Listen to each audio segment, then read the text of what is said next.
Sooners of Oklahoma at 12-0 and still looking for respect nationwide. What is going on, Sooner Nation? Thank you all for tuning into another episode of the Barry and Mack Show. As always, myself, Barry, personal trainer, sports forms coach out of Tulsa, Oklahoma, and alongside me, former Sooner wide receiver, 2000 national champ, Mr. Damian Mackey. How are we doing tonight, D Mac? What's going on, B? By the way, can you hear me okay? Yeah, man, hear Can you you hear me? great. Awesome. Good Hopefully stuff. the fans Uh, can too. Let's go. I'm in LA. Got my company gala, man. End of the year gala is this weekend. I'm excited. We rented out a rooftop space in downtown Los Angeles. We're going to have about our top 50 agents, some of our carriers, companies, partners. It's going to be pretty sweet, man. Roy Lee's coming out. So Roy's going to be speaking. Mark Clayton's going to be speaking. We got Jeannie Buses, Nice. brand manager. So Jeannie Buses, brand manager, is going to be speaking. And then we've got a gentleman who does custom made suits. Bro, you could drink on camera, dog. I was like, what is he doing? Just drink on camera. It's all good, dog. Yeah. Come on, man. I That's try to look, I want to show you what it looks like. It's like, just shut up. it's like what is he? That's wild. It's like, what is he doing? I'm just That's letting you know. crazy. What's going on, Kimberly? How you doing? Aaron's good to see you on, brother. But nah, man, I'm excited. It's gonna be a busy week That's for cool, us. I'm man. taking a couple of my my top brokers to Disneyland tomorrow. They want to go to Disneyland. I'm like, all right, bet, let's do it. So National Signing Day. Some heming and hawing going on. Let me give myself a little bit better light. Hold on. There we go. Is that too Oh, bright? That there might we be too bright. Is that a too little bright? That's not bit. too bright. All right, we're gonna let it That's ride. not too bad. But I think we had a good class. We got a lot to talk about. Arbuckle. We I do. saw some people responding. We clearly did our post game like a day or two before we hired him, and I was adamant about not having him. So we'll talk about Yeah, now that we'll he's talk here. about How do we proceed and move forward? But hey, listen, I think there's a lot of things to be excited about. We talk about Jackson, JFA, go it. figure, right? My man hit the portal today. Not Already. surprised. Not No. surprised. But how you doing, bro? How you doing this? How you doing this Doing evening? all right, man. Doing pretty good. Been a lot on the rivals board today. And real quick, before we get jumping in, want to remind everybody, go over to OU Insider, OUinsider.com. Grab yourself a membership. I saw DMAC posting over there. And guys, sometimes it's like real in-depth football stuff, and sometimes it's just people wilding. So I love it. there's a I little love bit it. of everything. A little I bit of love it. everything, man. Doing good, guys. If you are in the Tulsa area, there is a very well-known gym. I think is going to be closing up shop here pretty soon. Just kind of the unfortunate wave of business. So if you guys are out in South Tulsa, come say hello. 101st and Sheridan. You'll see the sign out by the street. We are also. I can go ahead and talk about this now. I can hint at it. My gym is about to do we got a big deal brewing with a very well known organization that does a lot of phenomenal stuff for the Tulsa community and for the Owasso community, Broken Arrow, and everything in between. So if you guys are in the Tulsa area and here momentarily in the next, I would say 30 days, also looking for a place to maybe participate in a charitable contribution place that I'm going to be doing a really cool partnership, and it's going to be huge. It's going to be a really big deal. So more to come on that. But as always, man, we got guys tuning in, ladies tuning in, wanting to hear about the OC hire. So let's not bury the lead. We saw the portal stuff. Petaway hit the portal. Jackson hit the portal. We're going to see more and more guys as the days progress. Get in there and hit the portal, but we have not had a chance because of just all the order of things, and then it's signing day, so it's kind of a good double whammy show. Let's talk about the Arbuckle hire, right? Out of Washington State, young gent. Venables elects to go the way of the air raid, right? Kind of following in the Stoops footsteps. I would say the underlying thing to this whole deal, DMAC, is a guy who I've had a chance to evaluate a ton now and look at, and that's John Mateer, who is the Washington State quarterback. And I'm sure Sooner Nation wants to have that position solidified. You know, you don't know what Hawkins is going to be, but if OU could bring in a Mateer and give Hawkins one more year of seasoning, guys, but Mateer is the real deal. Touch. He has about as much touch on his passes as a Baker Mayfield. He's definitely not velocity gunslinger in the same way, but when it comes to deep touch, when it comes to some of the intermediate throws and throwing guys open in the middle of the field, right, squeeze it in between the backer and the safety, Mateer can do those things and familiar with the system. But DMAC, talk a little bit about OU and Venables. We heard some of the names, so I think we can say them at this point. Mullen was a name that was out there. Buster Faulkner was a name that was out there. We hinted at it on the show. You had Craddock out of Tulane, you know, and then you had the other guys, the Marions, and some of they seem to not really be true candidates in this journey. It seems like Venables did want to go the way of a guy who's been solidified at least somewhat of a Power Five program, right? You wouldn't call the Pac. It's really more Power Four now, but Washington State's not really where they need to be. But talk a little bit about Arbuckle and OU going the air raid direction away from the not that they don't run the ball, but just kind of away from the power spread kind of RPO stuff that OU has been doing, right? Well, obviously, like I was saying pre-show, he was third level for me. And those of you guys who listen to our podcast know had nothing to do with his scheming ability.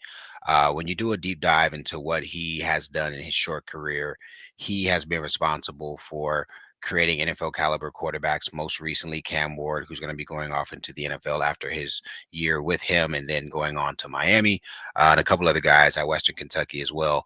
But my big issue was going into uncharted territory, going into the SEC, going into a place where we found out very quickly we were ill-equipped to be successful year one. And then you look at a mirror image of Texas, where Sark was right there up close and personal with Saban for a couple of years as his OC. He knew exactly what was needed to come into the SEC and be successful. And so my biggest gripe, and I'm saying this because I want to provide context into why I was so adamant around bringing somebody who had SEC brass onto the fold, because there's no one at OU's team. There's no one in the last decade who could tell you what it takes to be successful in the SEC. Well, let's put that to bed. We've got Arbuckle.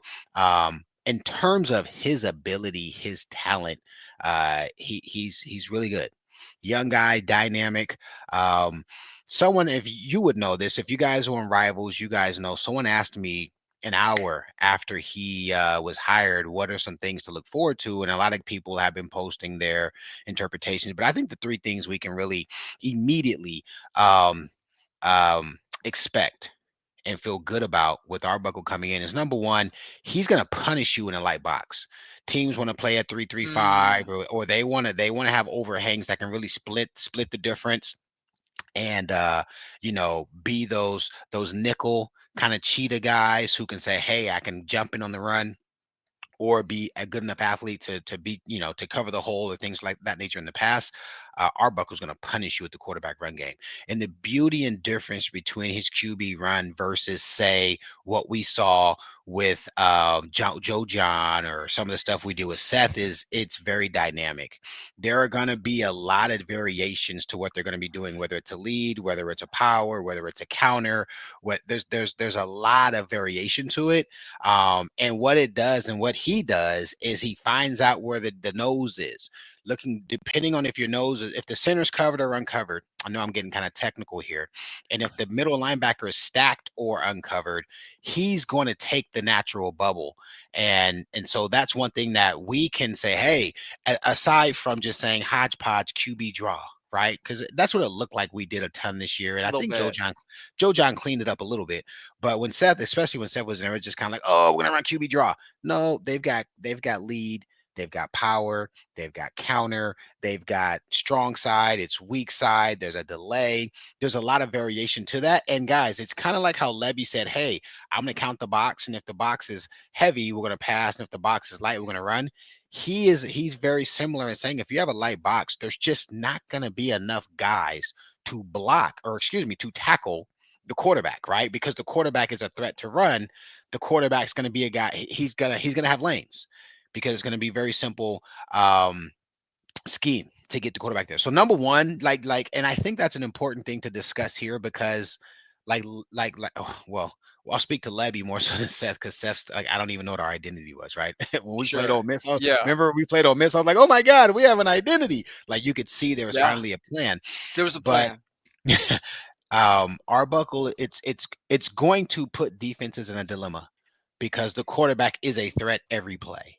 All right. And so guys, that takes away some blitz packages, that takes away some exotics because right, the quarterback as a threat in a schemed up offense is going to give us advantages and the defense is going to have to play on the quote unquote defensive. Yeah. The number two thing that he does is he's gonna do a really good job in the screen game.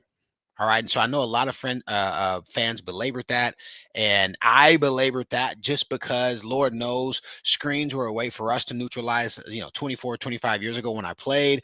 And Lincoln Riley, you think of all the different renditions of what we did as an offense. Screens are very important. And then you watch college football today, man, everybody else is leveraging screens except it seemed like us. Right. It just made LSU, man, against everybody, Oklahoma used everybody, everyone, man. It was everybody awful.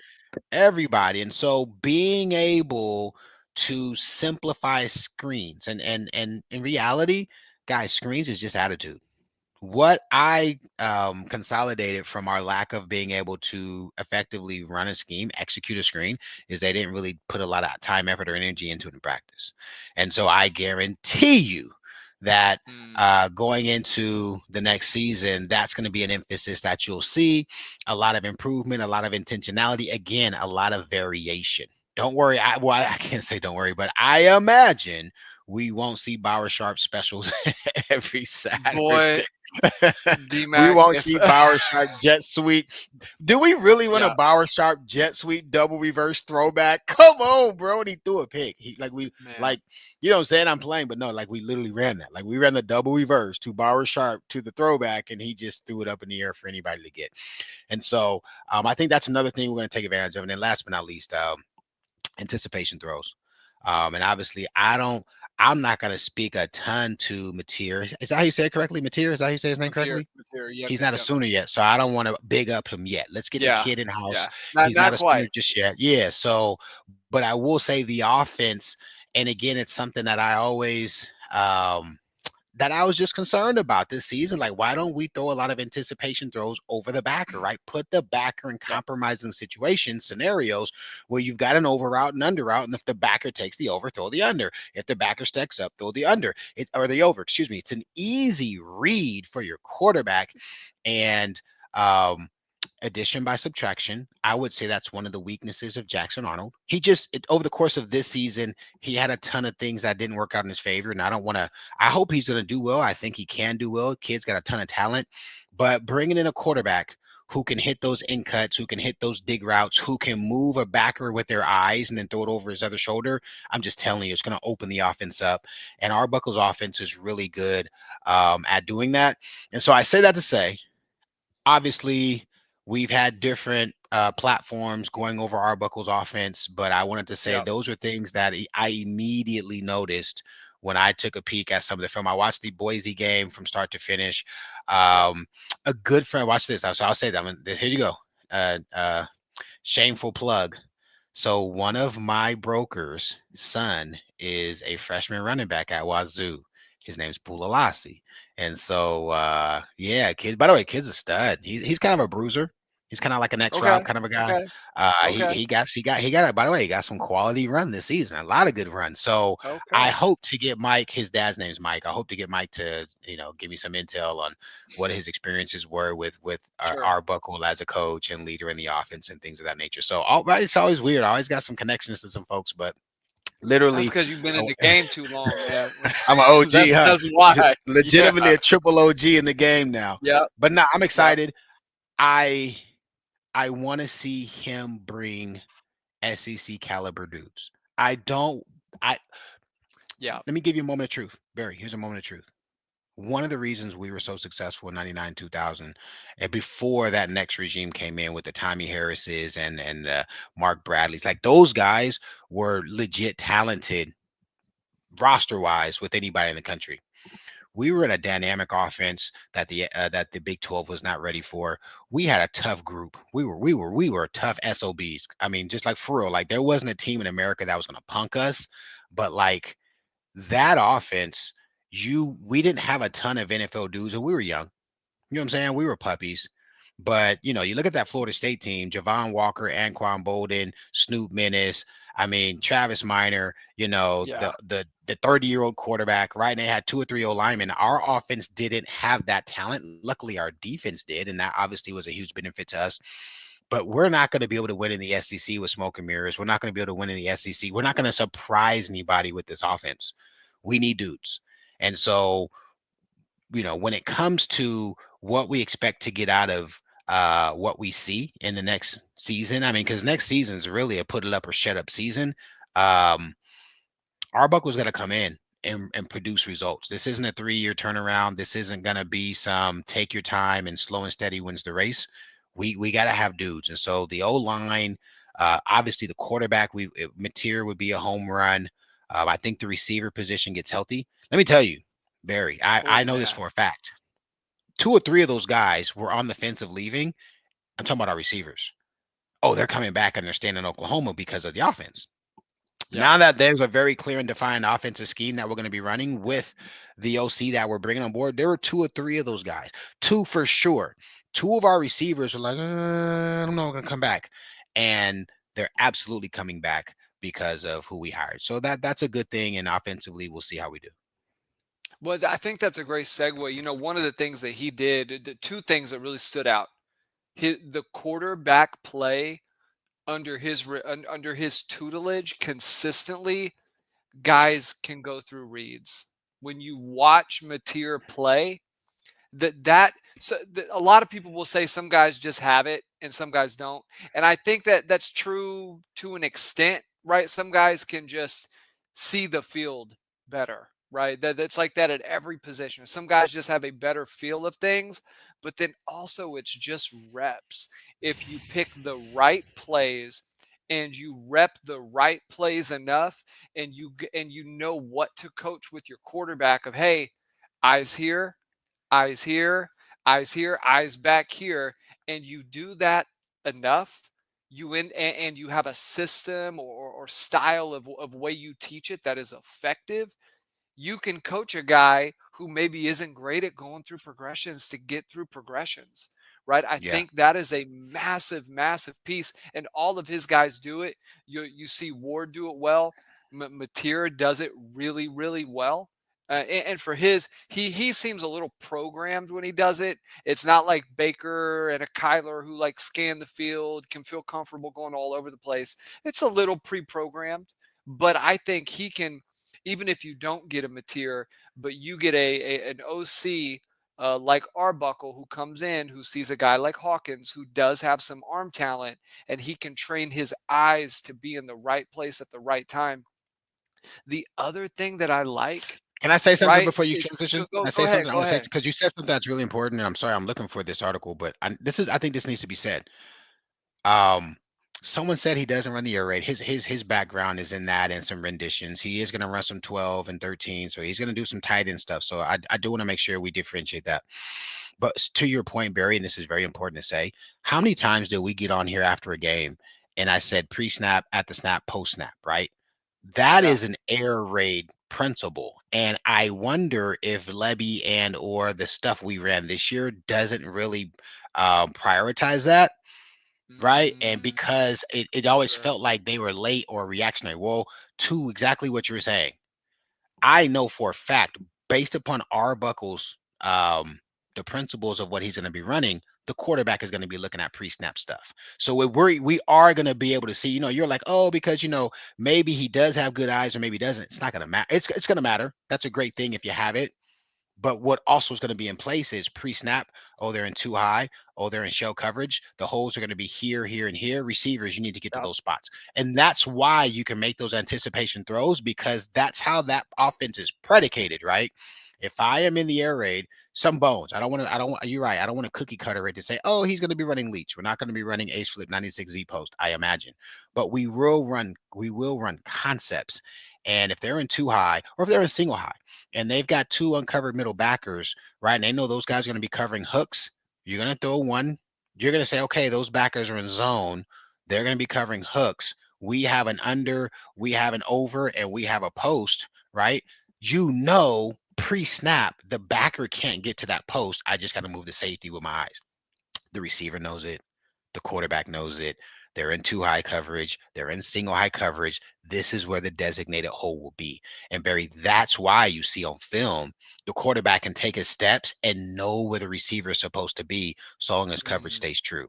And so, when you were saying that, I was like, damn, maybe they didn't do a lot of pre-snap stuff with whatever we ran this year.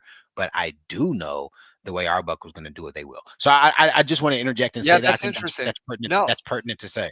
Yeah. Well, and I mean, and if you're going to have success at quarterback, especially if you don't have a guy who can just sit back and go through it, you've got to have a way to. OU Yeah. has to facilitate success offensively this year, and I think one of the other things, and this kind of goes to what you're saying, is he did really basic stuff with the offense in terms of just identifying guys who were good on his team on offense and just making sure they got the ball right. You got 1,000-yard receiver in Kyle Williams. Make sure if he has the potential to do that, just get him the ball. Right. And what they would do is they would scheme one-on-one scenarios. They would do stuff like OU would do for Shepard back in the day, or Westbrook, where it might be, some out concepts. It might be some deeper stuff, but you would just find a way to get a 2-on-1, to get a 3-on-2, or to create a scenario. How often, going back to LSU, because it's the most recent game, did LSU figure out a way to scheme up Caden Durham in the open Yep. field? Multiple times, whether it was out of the backfield, whether it was in the screen game, whether it was that they had ways to get him the ball and to allow him to play where it wasn't an issue. And guys, I do see some of the medical and kind of the training stuff. We'll talk about that for a little bit tonight. I have talked about it on the board a little bit over there on Rivals. So we'll go into it for a second. But to me, it's as simple as OU the past year, really. It felt like DMAC, they didn't identify who their best players were. It felt like they knew they had a guy in Dion Burks, but then there was not a plan for who is that next guy. And yes, you lose your receivers, but man, you do that, you got to go back to the drawing board and say, what do we have in Reagan's? What can we get for Reagan's and scheme up something easy, right? What can we do for Petaway? What can we do for X Rob? What and be able to adjust on the fly. So I think one of the things he brings that is going to be clear is a concise voice that is the leading voice in the room, and the guy who was going to organize the practices, have a direction for where they're going, and be able to get there. One of the things I've heard, and this is to kind of liken him to a Lincoln Riley, is the practices. And I'd be curious what your guy says, who the broker's son. I'd be curious to know what he says. He Pulalasi. Pulalasi is Yeah. he runs efficient practices, I'm gonna is what ask. I've heard. On the practice side, they have a plan. They know their bread and butter, that they're going to rep and rep and rep and rep, and then they know here's the stuff we can scheme in. Here's some game plan stuff, and he spreads it around wisely because you only got so much time, right? I do want to go into some of the recruiting stuff, D Mac. Unless you got any, do you have any closing thoughts on Arbuckle? Well, actually, I Yeah, have a I do. question. Let's hear I it. want Let's to I hear your want to question ask you first. before you do that. Let's go staff retention. Right, that was something that fans were curious how that was going to go. Right, and we know that Seth obviously got removed from the position. Were you a little surprised that Venables and the presser said everybody's going to be retained? Yes. I mean, listen, man, it's a Okay. results-based business. OU, you, I'm gonna get in trouble. Hey guys, I played for OU, right? In fact, I'm wearing my ring today. You guys see that number Hey one, now. right? There it is. It's a relic now. But are we a blue blood? Are we a blue blood? Are we a blue blood? Because like I feel like we're super nice, we're super cordial, we give quarter, we give chances. Um, when I played at OU, if I had a bad game, I sat my ass on the bench. If I had a by the way, if I had a drop, there was a guy, Josh Norman's chomping at the bit, Andre Woolfolk's chomping at the bit, Mark Clayton's chomping at the bit. Those guys were like getting ready to come in. I wasn't allowed to like I don't think I ever had two bad games in a row. I don't think I ever had two bad quarters in a row, except for K-State, where I had a bad quarter. Well, I didn't have a bad quarter. Josh just had a phenomenal quarter, and Spurrier was like, Josh is playing the rest of the game. And guess what? I wanted to win. I was like, I get it, no problem. You know, and so I just Yeah. feel like um I don't know if it's nepotism. Here's what I think it is. I think we have a certain level of reverence and respect for ex Sooners that we probably wouldn't have for guys who weren't. And I don't think for me, like that wasn't my experience when I was a Sooner. When I played at OU, listen, I had a lot of guys who were my buds, like my dogs, and they just weren't good enough. And they'd complain, and I'd be like, bro, you don't practice hard enough. Or, bro, you dropped the ball. Or, bro, you mental bust. Like, we would be honest with our teammates. The coaches were very honest with us. Bob and those guys, they were very honest with us. There were a couple of guys who I think kind of got shammed a little. And so I say all that to say I know I'm going in circles, but I'm like, I don't know what Joe John's um, merited recruiting wise. I mean, we got Mitchell, but Mitchell's kind of a package deal with Hawkins. Yeah. Um, Position group. Do I need to say any more? I don't think I need to say anything more about position group. Do we want to No. talk about the portal? Do we want to talk about the portal? So, what I'm saying? I feel like it makes me feel like a bad guy, but I am okay if BV hears this and it reminds him of how he coached me when I played for him. Because I played for him too. You know what I'm saying? And when I played for him, I remember being on punt team and BV was like, hey man, this is the most important position group on the team, right? The toughest 11 play on punt team. So naturally I want to be on punt team, right? It's not a glory job. That's not a glory job, especially for an offensive guy. That just means we just got our tails kicked for 3 downs. We got to punt the ball away. But I wanted to be on punt team because coach said it was the toughest position group on the field on the team. And there are a lot of guys who wanted to, and they didn't do what was needed. They didn't cut the mustard. And so I'm looking and I'm like, yo, BV used to sit people tails down quick. You see, I'm trying not to cuss tonight, right? And and I'm looking at the team today and I'm like, man, society as a whole is soft. But if I sat Joe John down and say, hey, bro, between me and you, sooner to sooner, you know what I'm saying? How do you feel like you did? I would give him a ton of props and respect for coming in and giving us an identity on offense and giving us a little bit of continuity and some trust and some right. The Sooner fans could see like, oh man, there's something to it. But his Yeah. position group was not good all year. Oh His yeah. recruiting prowess is not anything to write home about. Um, and he's not going to be calling the play. So the one area where I felt like he was a value add when it comes to the team, we literally just hired a guy we expect to come and save the offensive ship. So when I hear that BV kept all those guys, DeMarco, Sooner, Joe John, Sooner, Beaton Bo's a guy who has chops. He's got first round draft picks. He's got the Moore Award. Um, so that one's a little bit different. EJ, Coach Jones is a guy who, by the way, I know a ton of Dallas, Texas high school football coaches. Obviously, I coached in the Metro, some Cedar Hill and Duncanville and stuff. He gets a ton of respect. I think just on relationships alone, but he's also a good coach. People try to poo-poo him. It's hard to coach your seventh dude. Just, you know what I'm saying? All your 6'3" dudes Yeah. are hurt except Hester. I promise you, you don't you didn't expect that on your bingo card, right? When you in August. I don't know what's the justification for Jojan? I don't know. And so just from a purely objective point of view. Again, I'm speaking from the lens of OU alumni speaking to OU alumni and what was expected of us in order to go chase one of these. Like that wasn't my experience. And as Mhm. players, we were honest with our teammates. Hey, bro, I ain't even gonna lie to you, dog. You don't practice hard, bro. Or like, bro, every time we run this and too high, bro, you bite. You're supposed to sink. You know what I'm saying? Like you keep giving up the corner. You're supposed to give out the flat, and then everybody rally. Like, bro, even I know that, and I'm a receiver. That was my experience. So to see what happened and transpired this season with the position, with some of the stuff I just discussed, I can't say that I 100% agree with that. Now there is a possibility that we're giving him opportunities to look at other avenues, right? And he's gonna. Well, here's the other thing I think we need to think about, Barry. And I just thought about Possible. this right this second. Who's going to call plays? Because Arbuckle's not.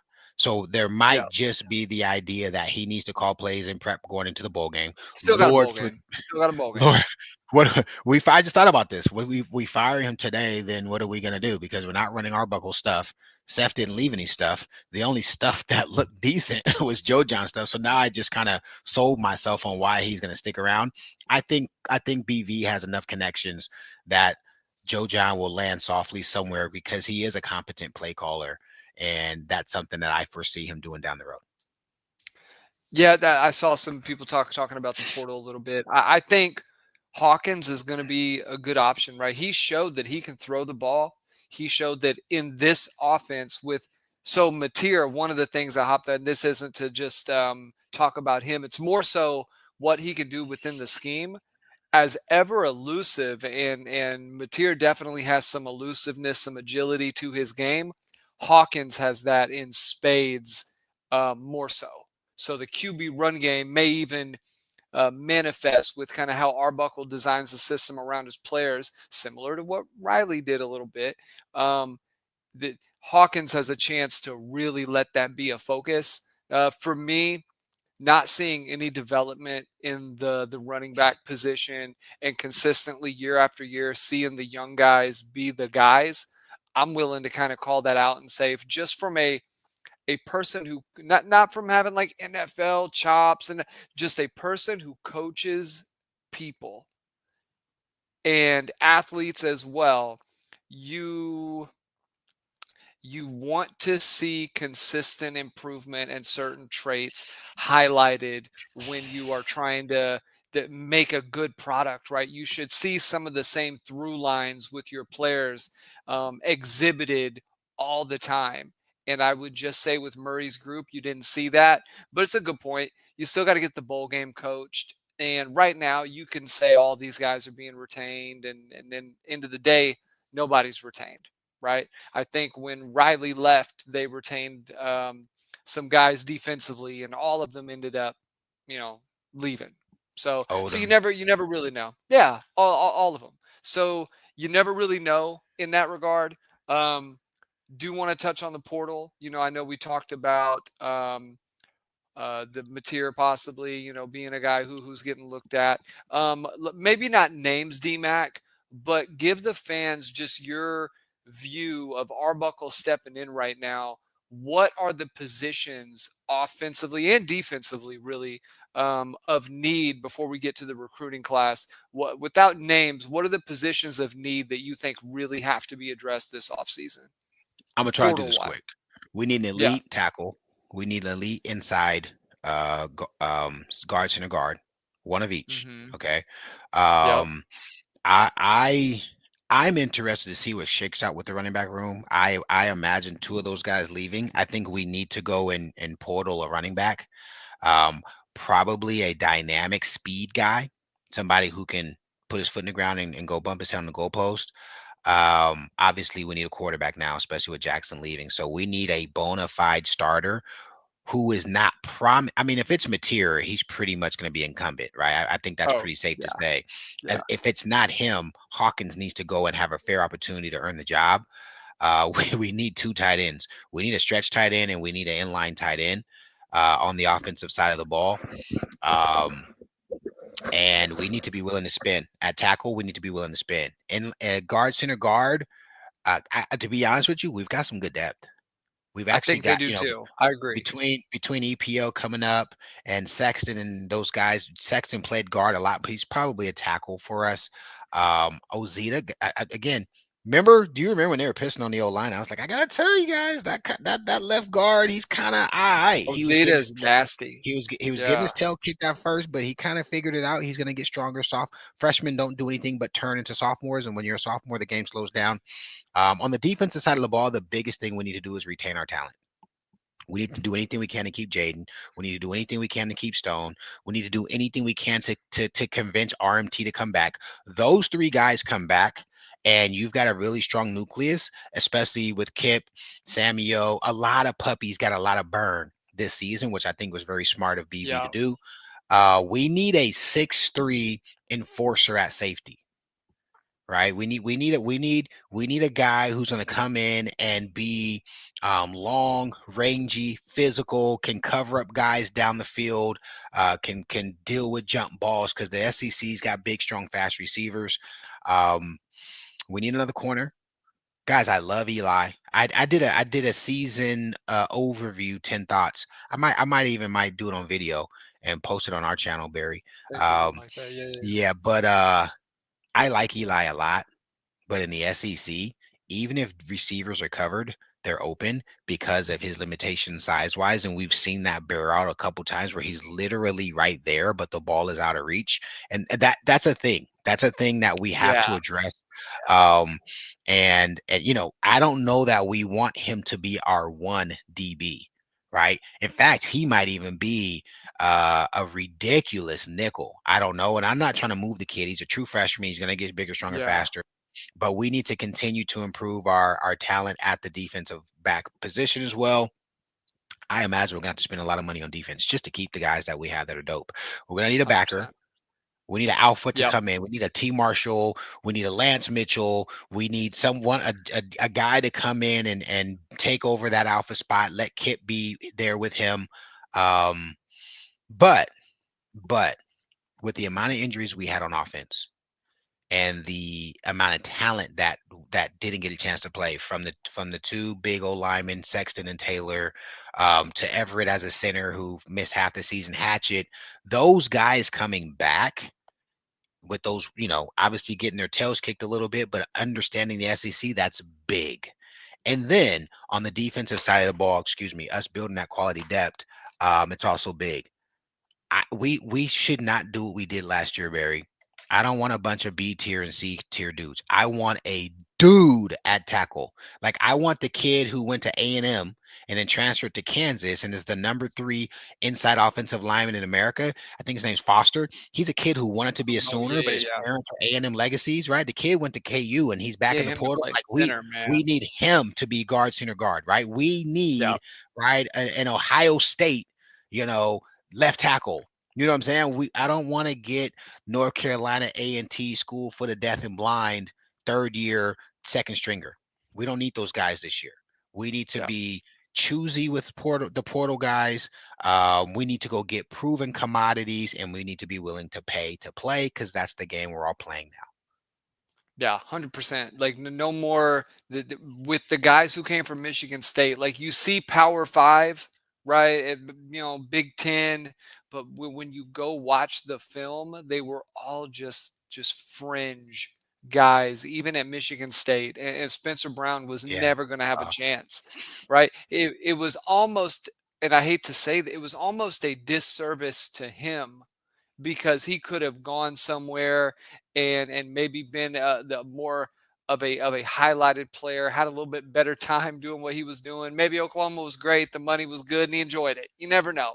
But at the end of the day, it just was not a good product. And ideally, you're now 2 years deep with recruitment under the BV era and development. this is nut cutting time for Beatonbow. Your Autry Dent, your EPLs, your Sextons, your Taylors, like this is the time. This is it. Your Bates, right? Does Josh Bates develop into something finally, or do you have to go get a Bryce Foster or whoever? So I think that will be interesting. I do want to real quick before we'll just highlight a few guys we like on the recruiting stuff, and then we'll get out of here. On the medical side, I will say, so I'm very good friends and very close with an orthopedic here in Tulsa.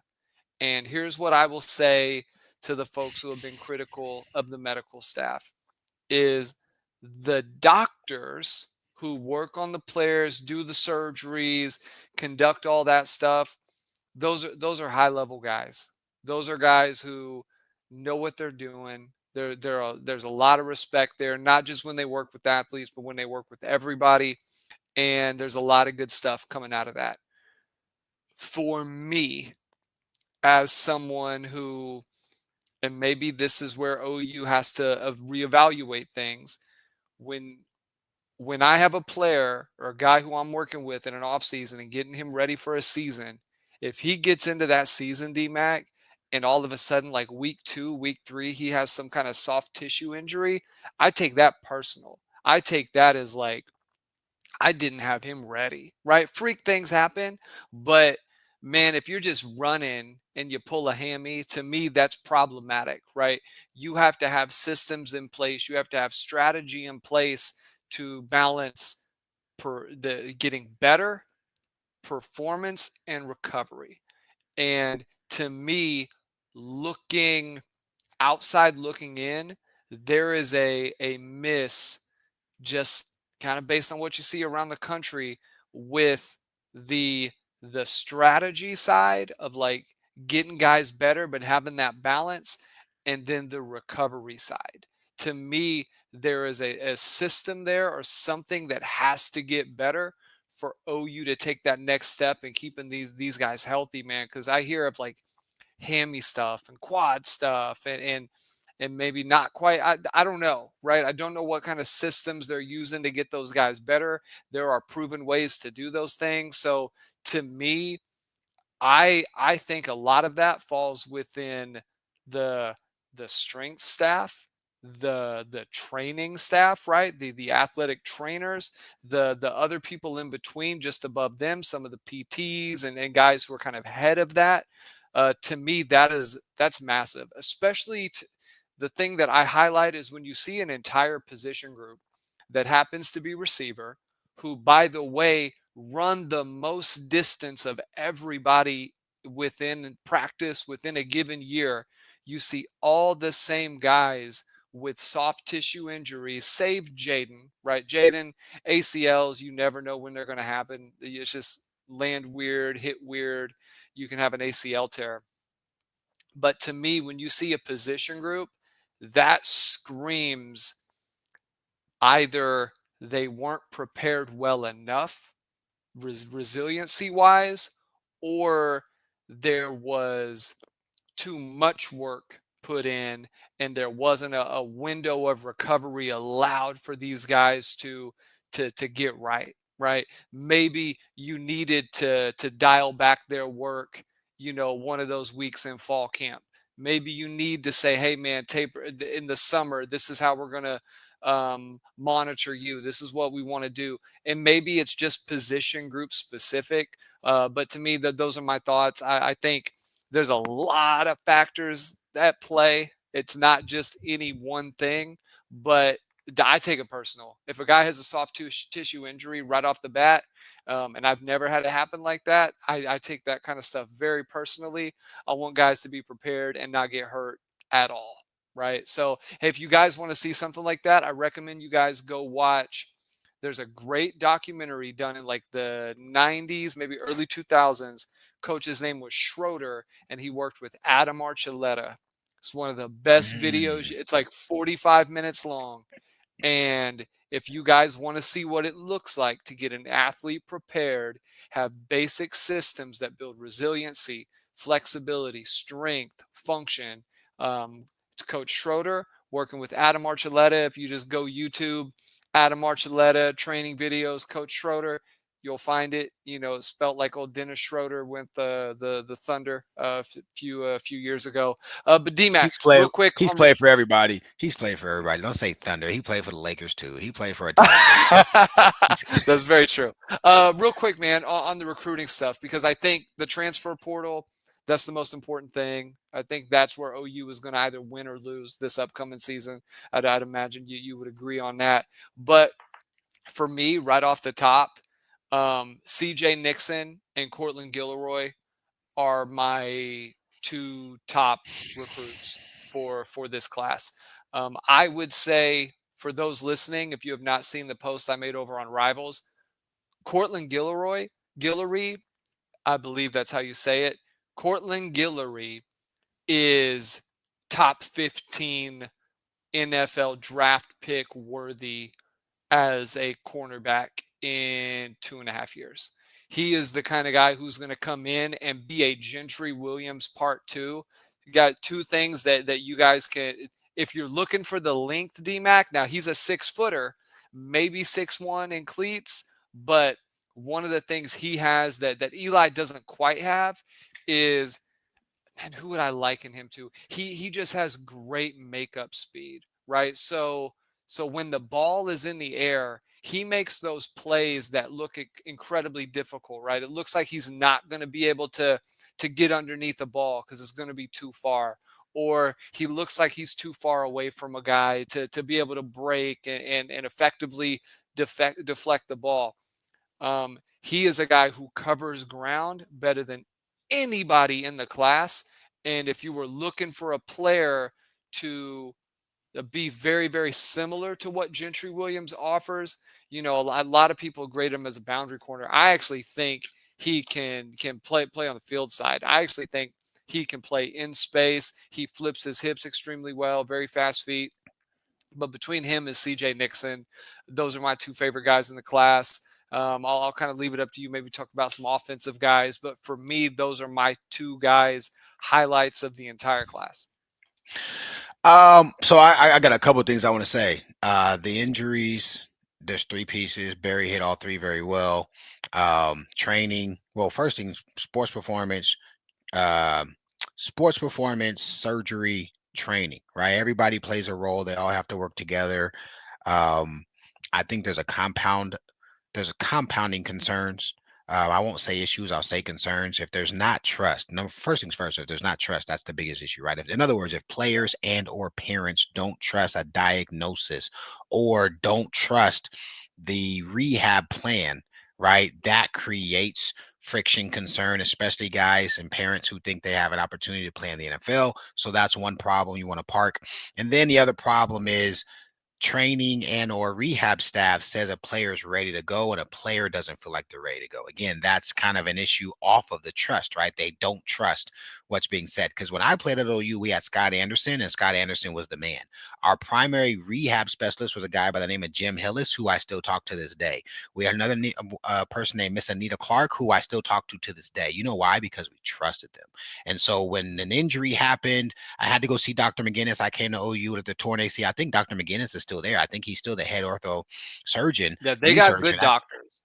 Yeah, they have good doctors. He didn't have to do my surgery. Dr. Ting did my surgery. He was the Niners team doctor, Stanford Niners. But Dr. McGinnis was the guy who addressed the injury or the surgery, and then the rehab people are the people who worked with the sports performance staff, Schmitty and those crew. And just, what you hear is there's issues and lack of trust. So I don't know anything personally.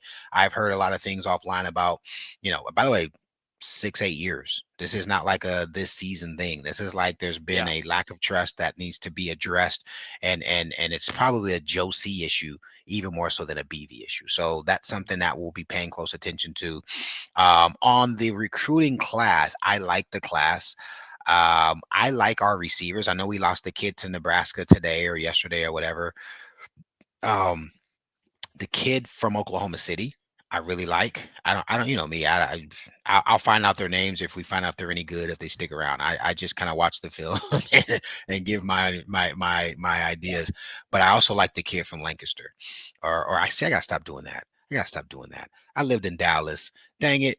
Lancaster is Lancaster. I'm from California. We use proper English. So I gotta stop doing that because those people are like, it's Lancaster. No, that's Lancaster. I know how to spell.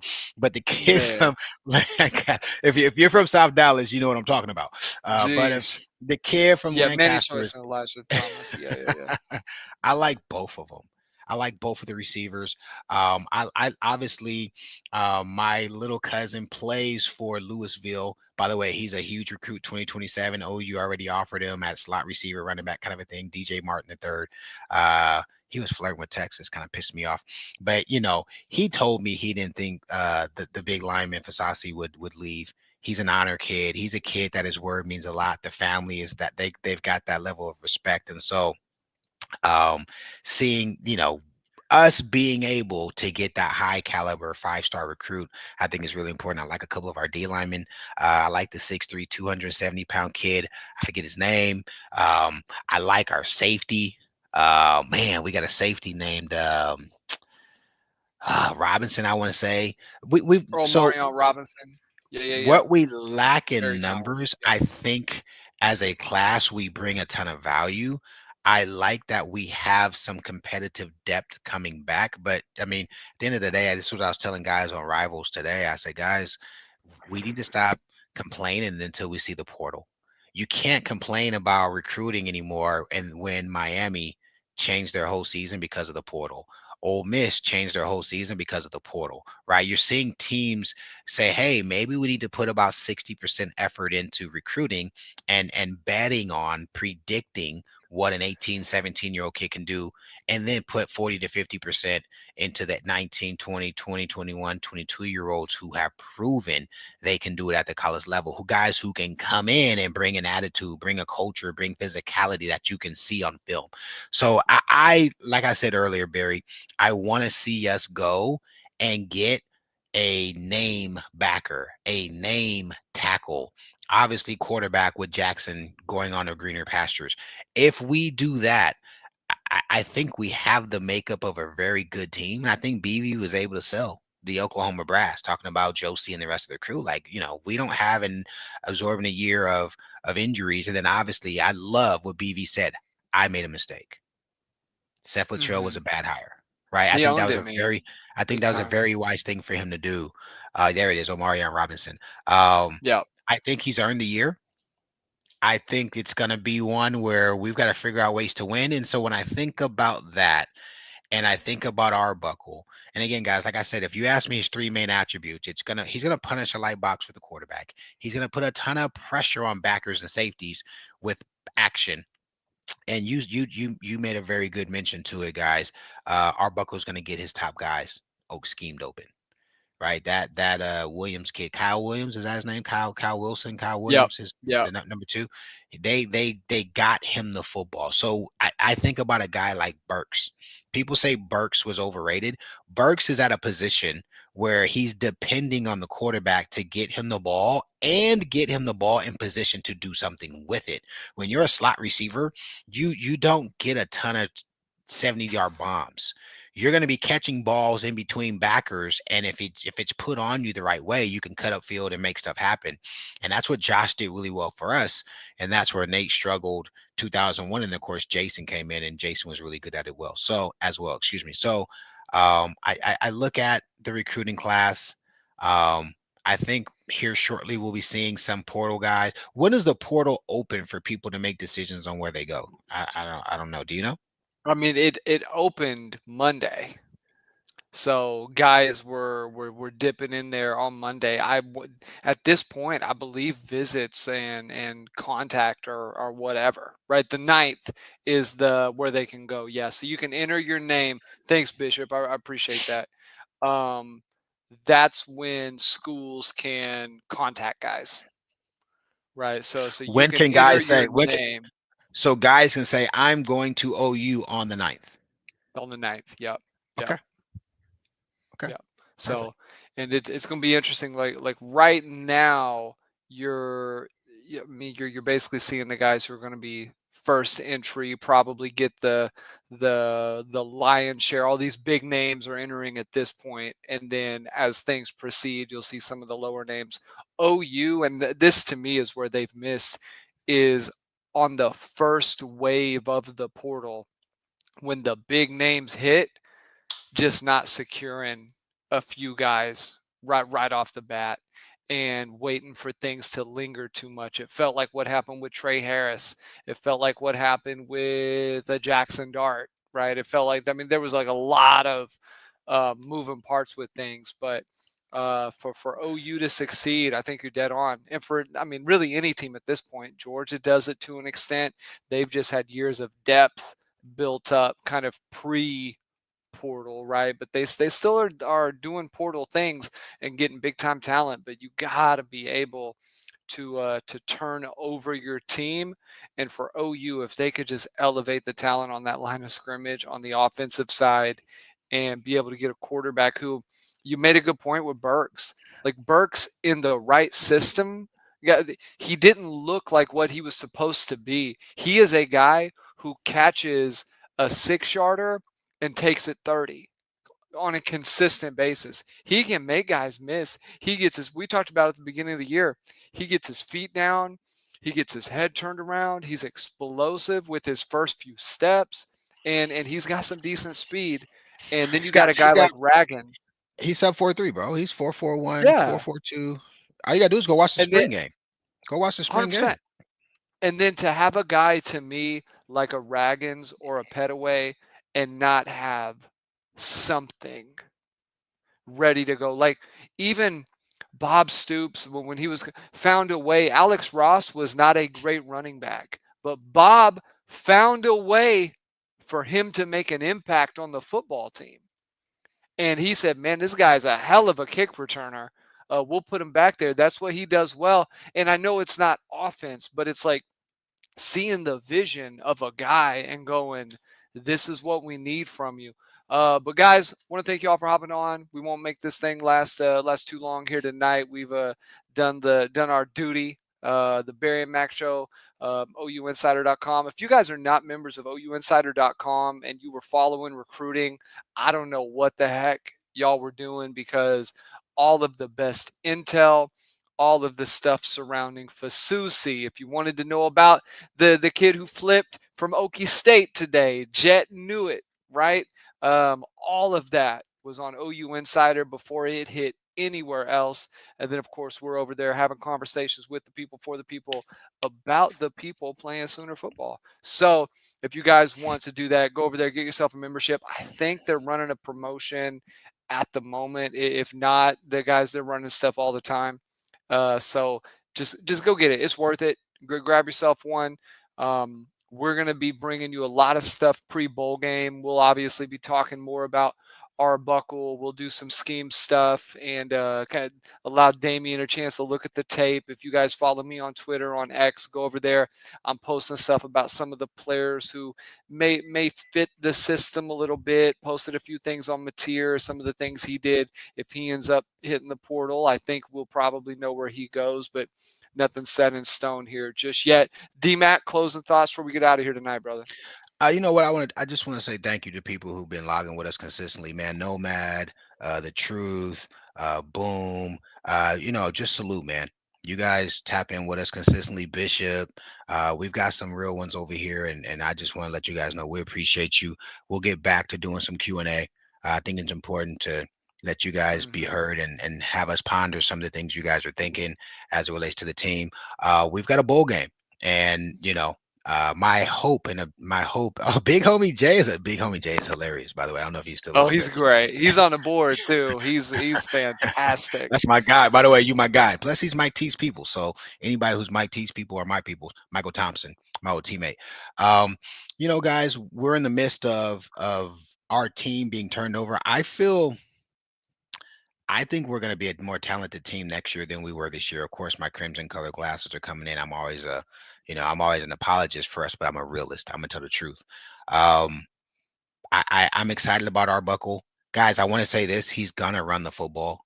Now it's going to look different. It's not going to look like some of the SEC stuff. It's going to look like South Carolina. The quarterback is going to run the ball quite a bit. If you watch South Okay. Carolina, the way they do their offensive scheme, they're going to run some spread concepts, but they have a lot of QB run, and it's nuanced. It's not like we had a very vanilla, QB lead, QB draw, and then we tried to run that stupid counter. I hated it. And then Joe John came and brought a little more juices to it.